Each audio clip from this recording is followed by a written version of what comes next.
So here we are again on this stream in Alabama, and we have this odd looking shelf rock going right here. And when you look up onto the bank from here, what you see is some kind of stone work going on up there.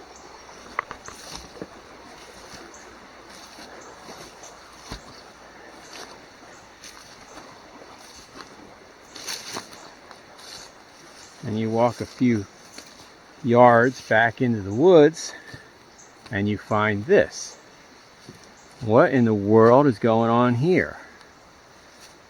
And how old is this? Now it's really hard to say what this is. Could this be an old remains of a mill? Kind of doesn't look like it.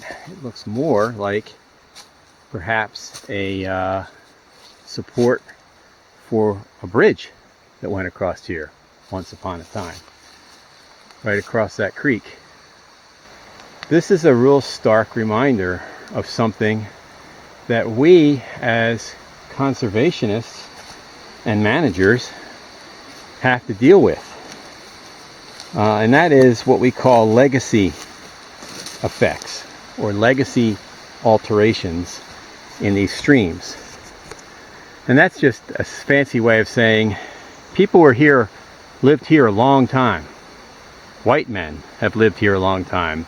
Obviously the Native Americans have lived here for a lot longer than that, but they weren't making stuff like this. So when we talk about legacy stuff, we're usually talking about Europeans.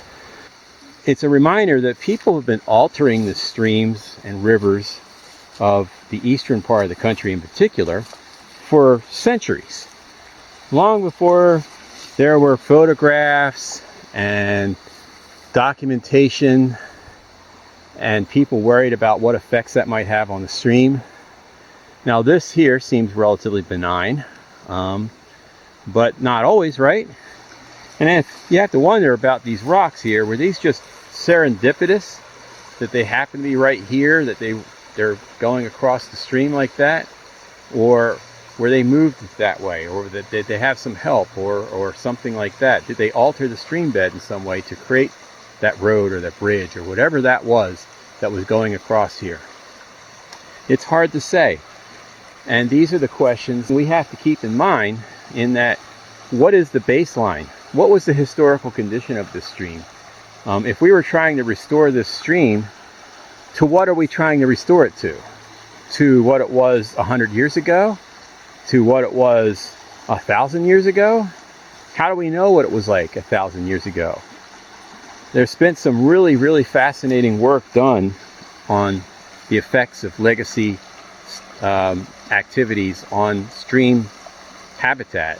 One that I can think of off the top of my head that I've cited often was over in Georgia on a stream where they basically carbon dated the sediment in the stream and determined that 75% of all the sediment in the stream that we see in the 21st century was deposited during the cotton farming era of the 1800s, generally pre-Civil War.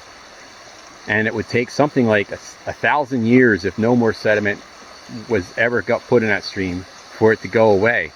And so all that sedimentation in that particular stream, and probably a lot others, frankly, was not from recent stuff, but from when the Civil War was going on.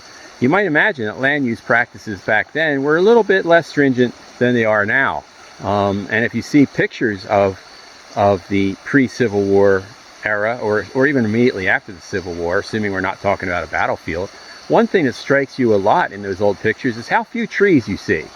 It was very common for someone to buy some land, clear every best tree off of it, and plant cotton on it, regardless of the slope or any other conditions. And that's what they actually did to create sediment issues in these streams. So it's a question that we have to answer. What exactly is the baseline? What is our target if we're trying to restore streams?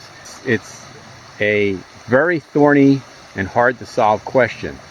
And it's not just fisheries, it's a lot of things. One of my favorite examples of this is the prairie out in the Midwest part of the country. I don't know how many of you realize this, but essentially we have no idea what the prairie looked like, because by the time cameras were developed, the entire prairie had been plowed up and turned into corn and wheat fields for the most part. Or it had had a whole bunch of cattle turned onto it and had been grazed down to an inch of its life. That's an entire ecosystem that we really truly don't know what it looked like or how it really operated on a large scale. I mean, there's obviously some patches of prairie that have survived, protected in some way, shape, or form. But that's not the same thing of saying, well, how did the whole state of South Dakota look in 1700, you know, and how did it operate? How did the ecosystem operate before Europeans arrived? So this is a question that we have a lot, and there's no real answers to it. But things like old mill dams that might not even be there anymore, and farming practices and logging practices, road building, low water crossings, all that kind of stuff. You know, they did not originate in the 20th century. People have been doing those things for a long time. And this is a good reminder right here of one of those situations where back in the woods sits a relic of a bygone era that may or may not have had some influence in the habitat of this stream that we see today.